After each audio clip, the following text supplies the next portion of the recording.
Wow, here we are again. Welcome to the part 3 of the introduction to FL Studio. Remember, all we have been doing are just the basics of the FL Studio, right? So now this is the news in detail. This training we have been doing, they are not deep training of the FL Studio, okay? These are just introduction, basic of the FL Studio where you can actually get to start creating your own beats. I try to cut this video short as much as I can. I suspect suspicion. I'm doing all my best to make sure that this video is not as long that will just get people bored. I'm just trying to make sure that I put them in sections just for us to go through the introduction. Then we can now go into the beat making and start making the beat. So follow this and let's take the part 3 of the introduction to FL Studio. Let me say this, if you have not seen the previous video, I'm not there. This is why they talk and they look me. I would advise you, go look for them and make sure you watch the previous video so that you can get to understand the things we are going to be treating right now. If you have not seen part 1, part 2, don't watch this part 3. You are sent to kill me. My sense is telling my spirit that you are sent to kill me. Just go back and watch part 1 and part 2 of the introduction to FL Studio, right? So guys, are we ready? I am happy. I want me and my guy boo. I want me and my guy boo. Let's dive into the system. Alright guys, we open up the FL Studio. Now remember, like I said, this is my own template. I set mine to empty. Like I said in the previous videos, whenever yours load up, it will always load with the default or the basic template. So today we are going to be discussing the piano roll, these other tools here, and the mixer. So I want you to follow this closely. Remember, like I said earlier, if you have not seen the previous videos, the part 1 and the part 2 of the introduction to FL Studio, I want you to go back and check those videos. All right, probably you are not following us or you have not subscribed to our channel.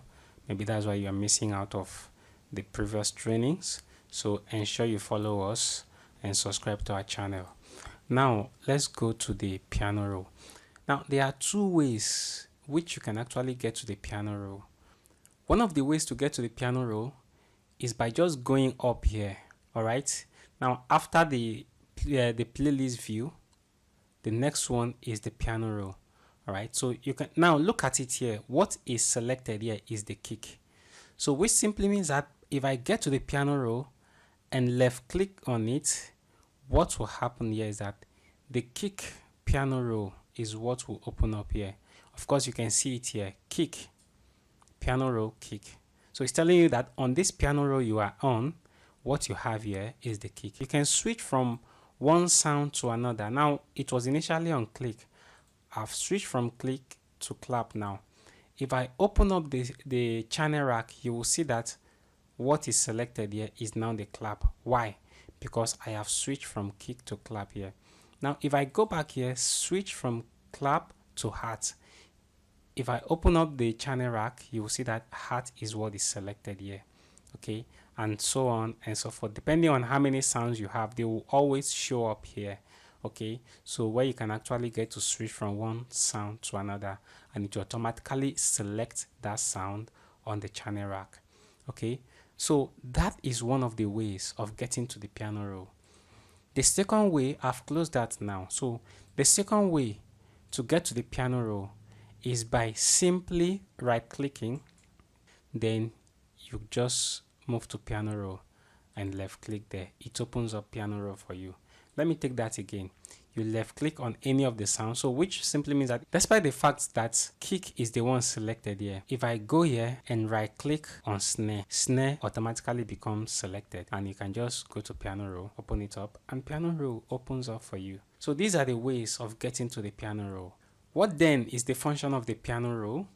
If we could get to make our beat using the channel rack, what is the function of the piano roll? I want you to know that the channel rack is actually limited to some things. Channel rack is actually a very interesting place you would want to work, but at the same time, a time comes in the work you are doing that you will definitely need the piano roll. What the piano roll does is that you get to write your melodies, your chords, complex rhythm, and patterns. The piano roll will help you achieve all those things. All right, so for instance, let's write some chords using the piano roll. Let's see how it goes. First of all, I want to close this. I want to write a chord. So let's write some chord. I will want to bring up something. Let's say this guy. Yeah. So we have a sound there. Let's write some chord. So you can see I'm getting to the piano roll now just by right clicking on the Fruity DX10, then piano roll. So I have it there. Now I'm going to write a chord. That's chord 1, chord 4, chord 5, chord 4. So I'm going to write 1, 4, 5, 4 using the C major. So let me do that right away. Chord 1. Okay, then chord 4, chord 4. Then chord 5, okay, then go back to chord 4, okay. So you see that now, chord 1, chord 4, chord 5, chord 4. So 1, 4, 5, 4. Let's listen to it.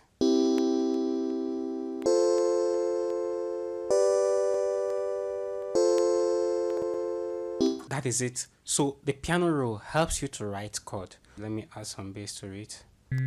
1, 4, then 5, then 4.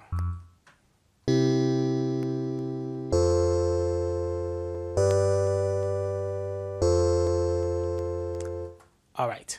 So that is it there. Let me write some melodies now.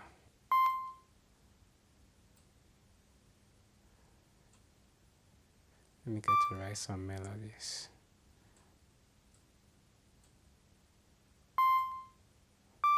Let's listen to that.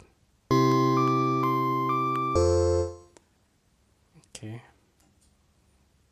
Okay, let me just keep writing this. So this is more like me writing melodies on the chord. Okay, but remember what I'm doing here is simply practice.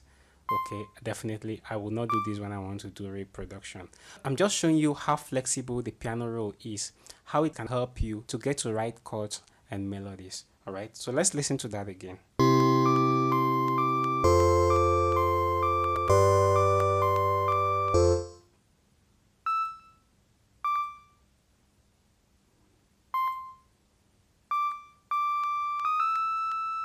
Okay, let's listen to that now.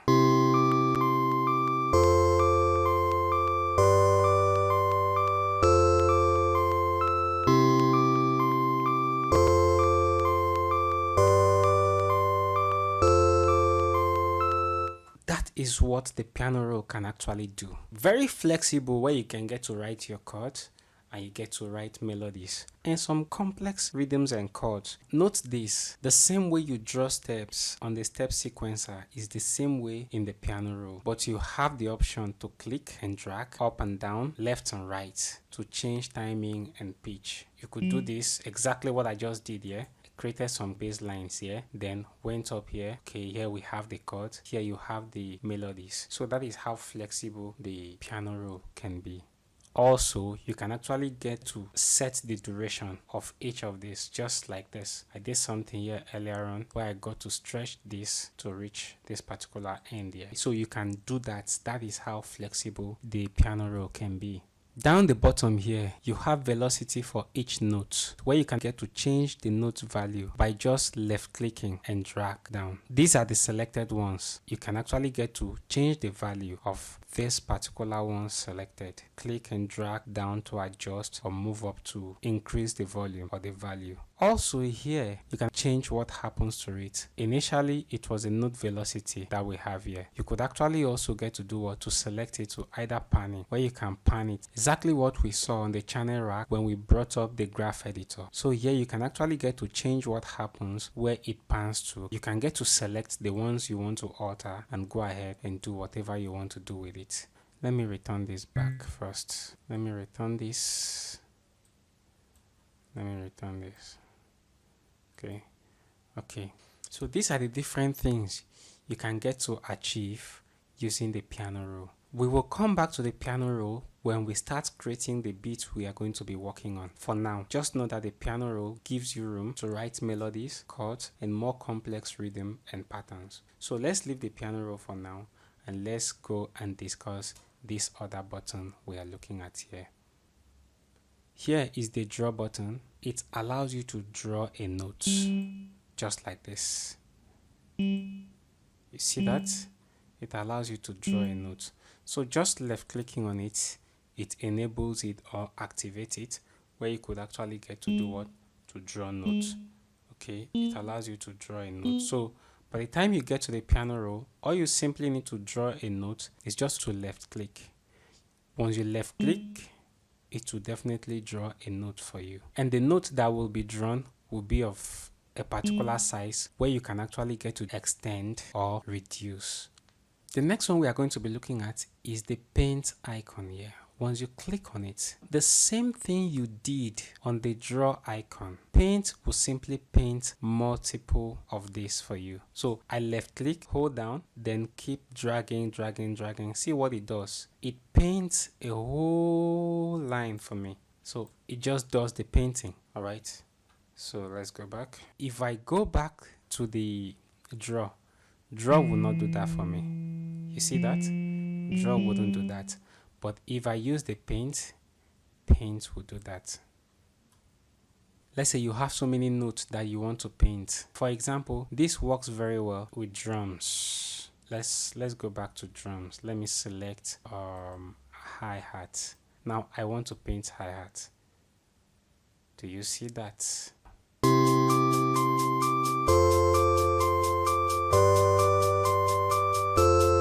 So that's the advantage of the paint. It helps you to just left click and just drag. It will definitely give you all the notes based on the sizes you want them to be. Remember, you can get to adjust the sizes yourself.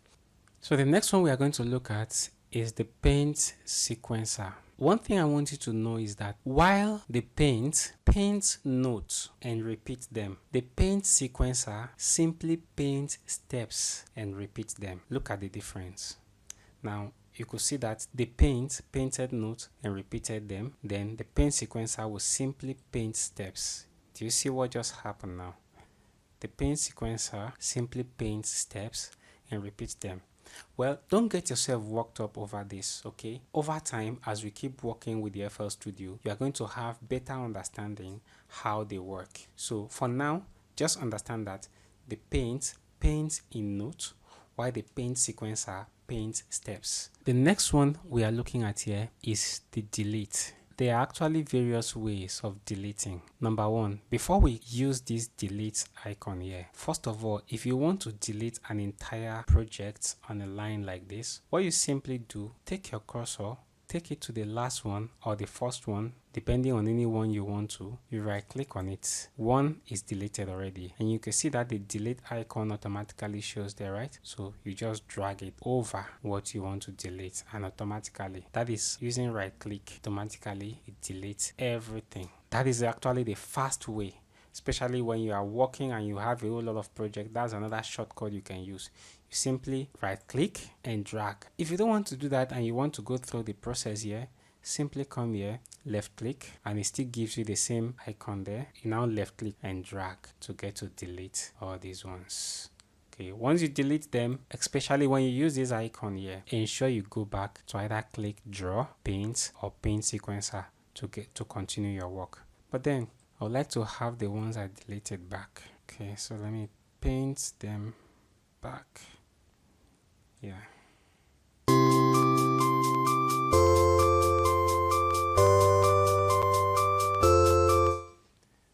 Okay, the next one we are going to look at is the mute icon here. Once you click on it, you can actually get to mute any of this. Just go and left click on the note and it will automatically mute the one you want to mute. Let's listen to it now. Can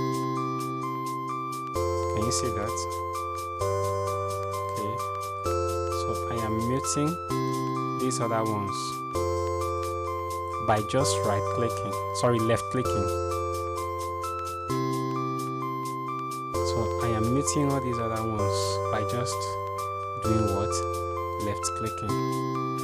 And of course, if you want to unmute them, you simply click back the mute ones. You click back the mute ones and they will automatically unmute. So you could use that to mute and unmute at the same time. Alright? So that is it about that. And the shortcut for that is actually what? Is T. in your keyboard. T. Now, the next icon we are looking at here is the slice icon. Let me use the word knife. Let me zoom this so that we can see what this can do. Once you click on it, it is activated. You can use it to slice all these notes. For instance, now look at this here. You can use it to slice this one. You can use it to slice the notes, just like what I'm doing. You could slice the notes. So let's listen to that again.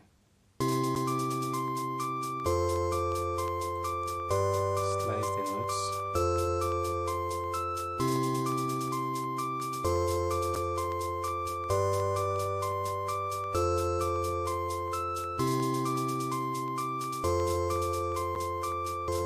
So that's what this does.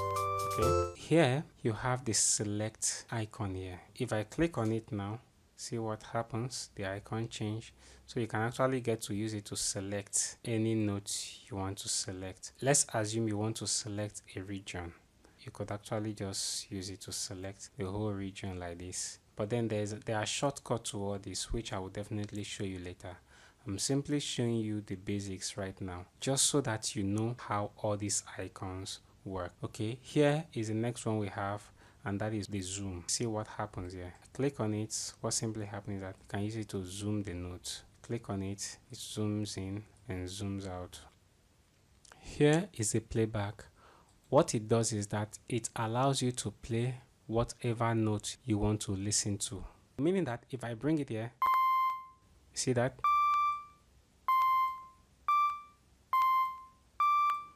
So all I simply do is to right click on any region that has a particular note, and it automatically play that note for me. Okay, so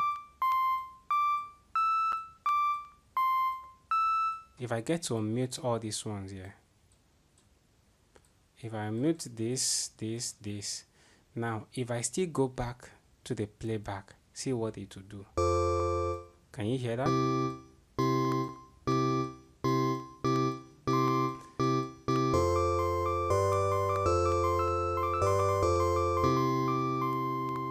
So I left clicked, held it down, then see what happened.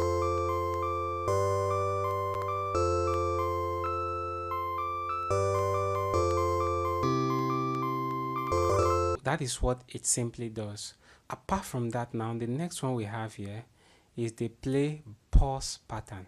Okay, so what this simply does is that if you click on it, it plays the entire pattern. Okay, so that's what it does. And you can pause, play, pause.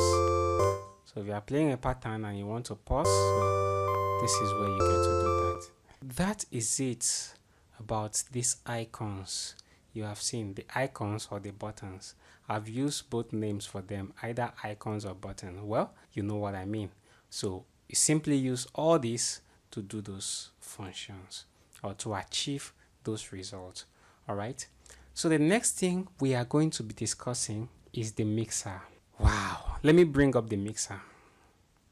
This is the mixer. So this is the next thing we are going to be discussing here. The mixer is where all the magic happens with processing. Once you have all your sounds arranged, this is where you get to do the processing works. This mixer you're looking at is a tool for creative sound design because of the processing and routing capabilities and capacity. On the main interface here, you can see all the mixer channels and the master channel on the far left. This is the master channel here on the far left. All these you are looking at up to like I think 125. Each of these can actually be assigned to a channel rack independently. The meter here on the far left, this meter you're looking at on the far left here, indicates the level of your entire track. For each track here, you have the mute switch, a volume fader, pan control for moving sounds left or right. These are the pan control to move sound left and right. You also have the stereo imager here to make things sound more stereo or mono. You also have other switches as well, which we are going to talk about later. All these you are looking at, they are the main tools, or let me say they are your main tools for mixing. Most of your mix works they are going to be done on the volume faders here, where you are going to be able to balance individual levels of sound to make them blend and sound nicely together. I believe that you have noticed a bunch of green lines at the bottom here. This actually indicates the routing of each channel, which by default is straight to the master channel. This is the channel we are talking about here. So if I select this, you could see that it is routed to the master channel. If I select this, you can see that it is routed to the master channel. So it simply means that all the sounds I'm going to send to each of these channels here, they are going to be routed to the master channel. At the advanced stage of it, you will be able to create a bus when you can actually customize or route a channel to another channel. You get to route a channel to another channel or different channels to another channel, which eventually you can get to route it back to the master channel. I'm going to teach you that at the advanced stage, but remember, as we have been saying, these are just the basics so that you will be able to follow along before we get to the advanced stages. How do you bring sounds into the mixer channel? Now let me quickly show you that. Automatically, as it stands, if you notice something here, we've talked about this in previous video. Okay, you can see 1 2 3 4. So on this tiny LED you are looking at here, it is telling you that look, this one that is saying 1, that this kick has been automatically sent to channel 1 here, for instance. Let me quickly add something to the step sequencer so that you can see what I'm talking about. Now look at it. While I play it, apart from the master channel that will be showing us everything here, and the meter here that will tell us the output, what the output is like. Now you are going to notice that this channel 1 too will also be indicating this is a channel 1. In fact, let me mute these other sounds so that you can see what I'm talking about. Let's go back. Okay, let me extend this. Okay. Okay, let me make it 4 so you could see. Now say something here. Can you see? So channel 1. Now why? I know the question you may be having is, okay, why has the name not changed to kick? Now remember, like I said earlier, when you load up the FL Studio, it automatically load up with 4 default sounds here. So that is the kick, the clap, the hat, and the snare. So it will not name it unless you name it yourself. Now if you don't want to go through the stress to name it, what you simply do is that you select the kick. You select the kick as it is selected already. You simply go to the channel on the mixer. You right click on the channel. Once you right click on the channel, you go to channel routing. From channel routing, you will see something here. It said route selected channels to this track. What that simply means is that once I left click on it, automatically the name of this changed to kick. So it tells you that, okay, this is the kick that is there. Now if I go back to this now,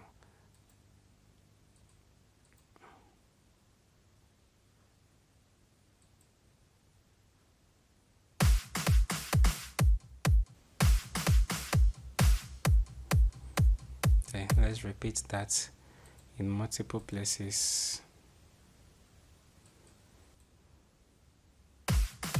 Can you see that channel 2 that is here? You can see it here that on the 2, automatically it has been assigned to this.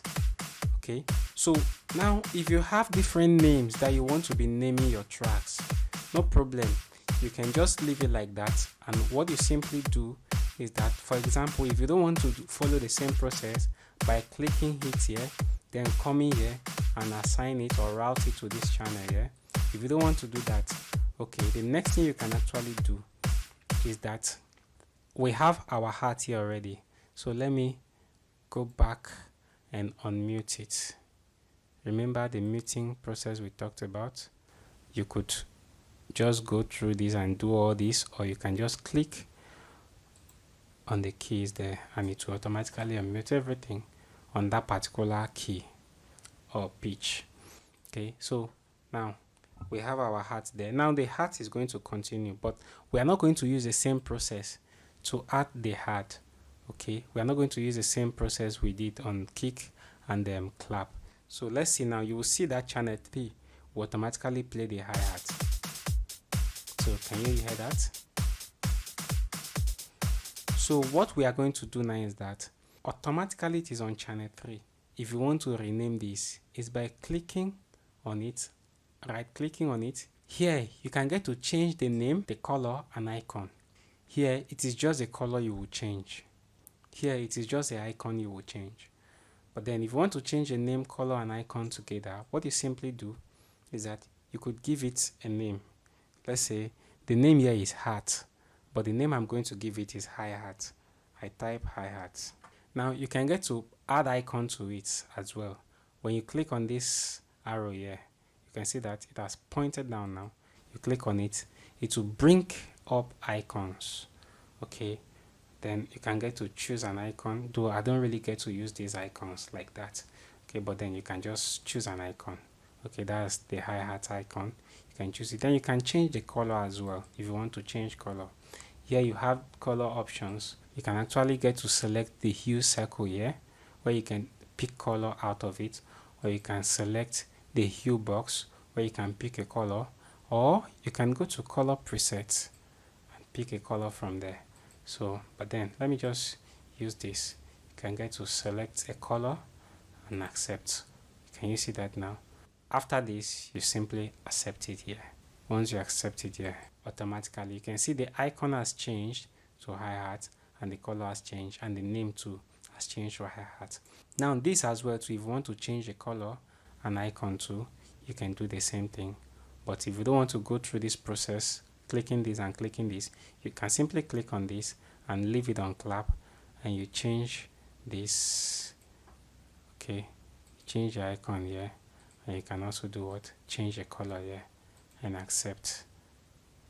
Boom, and you have it there. If it is kick, the same thing you want to do, no problem. If it is just color you want to change, you can just click on it, go to color and accept, change color. If you want to add icon to it, you can go back, click on icon and look for kick icon, replace it, so you have it there. Okay, now if we play this now, see what happens.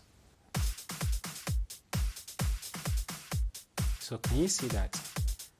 Okay, the next one is, now we have this particular one now. How do we assign it? You can assign it in different ways. You could take your mouse to the LED. Now one thing has happened there. What happened? You could see that it has changed to an arrow both up and down. You use your wheel on your mouse. If you are using external mouse, if you're not using your wheel, you simply left click and drag down. You can see that nothing is happening, dragging it down. So what does that mean? It simply means that for you to add it to the mixer channel, first of all, what you need to do is to drag up. Okay, so you click on it, or you can take your, if you are using external mouse, simply take it there and roll your wheel up. If you see what happens there, it starts from number 1. This number 1 simply means that this channel, this sound here has been assigned to this channel here. But definitely you will not want to put your sound with other sounds on the same channel. Okay, so you simply roll up again. You can see what is happening. It is moving. It has moved from 1 to 2. You can see what also happened here. It has moved to 2. Now I'm going to move it to 3. See what will happen here. Without me coming here, it will tell you that, oh, automatically it has moved to 3. Can you see that? It simply means that this sound is on this channel, but that's not where we want to put it. We will want to put it here, number 4. Now you can see that automatically it is there, but then it did not rename it. You may choose to rename it and go through the process, or what I will advise you to do is simply by clicking on it, selecting it. Now go to the mixer channel. Right click on the mixer channel, channel routing, then route selected channels to this track. Automatically it is there. So you can see that the same name, without you renaming it, automatically moves there. Then you can get to change icon and change color, accept and accept here, and there you have it. So guys, that is it on the mixer and the mixer routing. Okay, if you don't understand this, I want you to go back to the video, take a look at the video again. If you still don't understand, go back to the video, take a look at it over and over. And if you still don't understand, you have nothing to worry about. Okay, because in the process that we are going to start creating beats, we are still going to go through this process one after the other. I just need to do this quick introduction so that you will know your way around it as we are going to start working on the beats. But then if you still don't understand what we have been doing, don't worry. When we are going to start creating beats, we are still going to use the channel rack. We are going to assign them to channels on the mixer channel, okay? So, and you are going to see how we are going to take everything one after the other, okay? But then let me unmute this and play our sound so we get to hear it.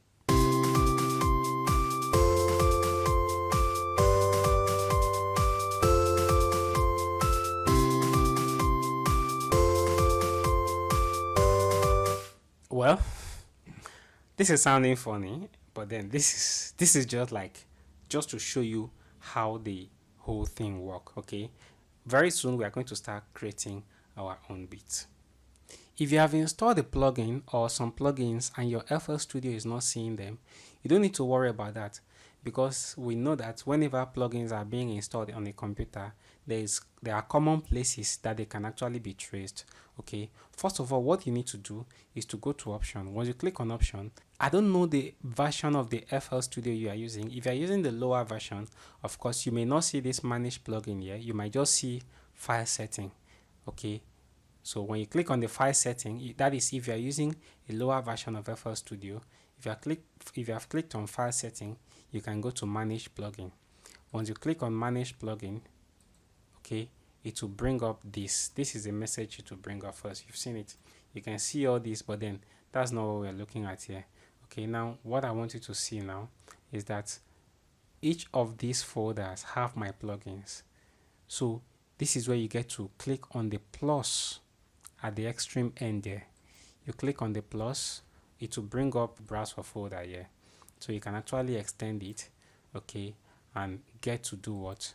Trace your hard drive. You can trace your hard drive. You can go to program file, okay. When you go to program file, you will see VST plugin. Just click on it and click OK. Once you click on it and click OK, it will automatically load it up here. I have mine here already. You can see it there.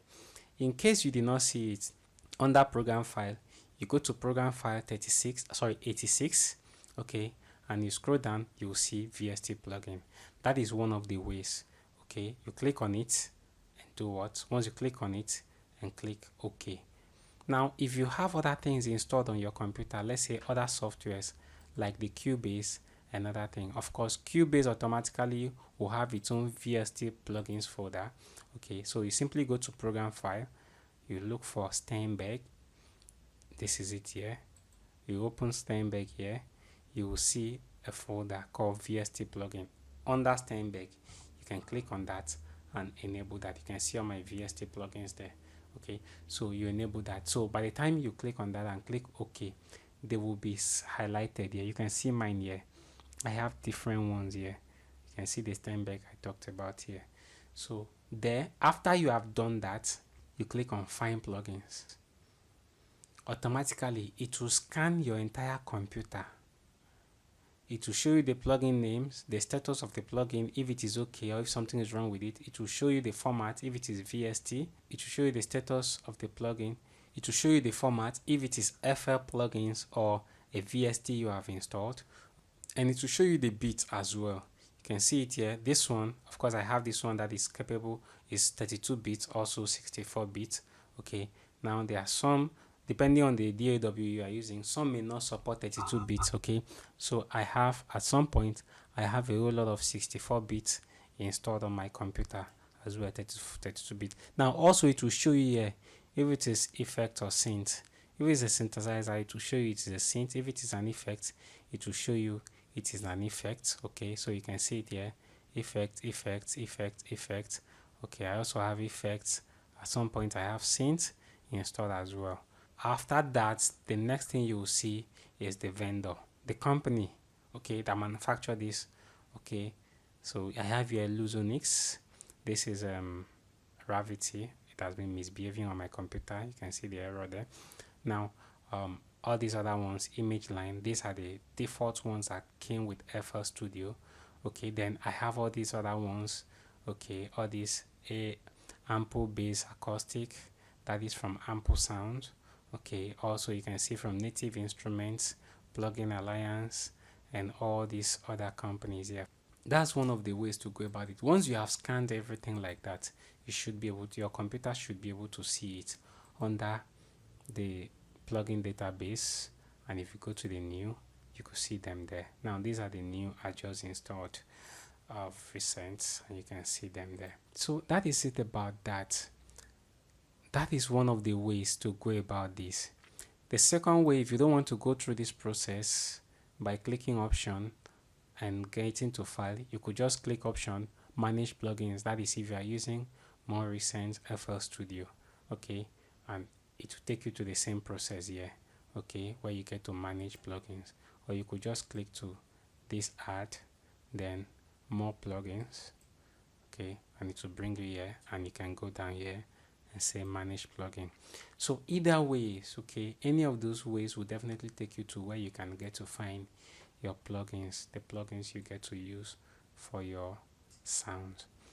If you have external samples and you want to add the samples where your browser can get to see it, for example, apart from this one, I have my sample here, sample then samples 2. You could see it here. And also I have Mixdown, I have some other stuff here, I have here. How can you get to add your own sample like this? It's very simple. You simply go to option, the same file setting. When you get to file setting, you will see all these folders here. All you just need to do is to click on any of these empty folder. Like this folder is empty. If I have something I want to bring in here now, I could just click on it and it will open this browse for folder up for me. Once it opens up, I can actually get to select any location, whether it is in document. If it is on document, I have it. I can get there, then click on the document or click on whatever folder and click OK.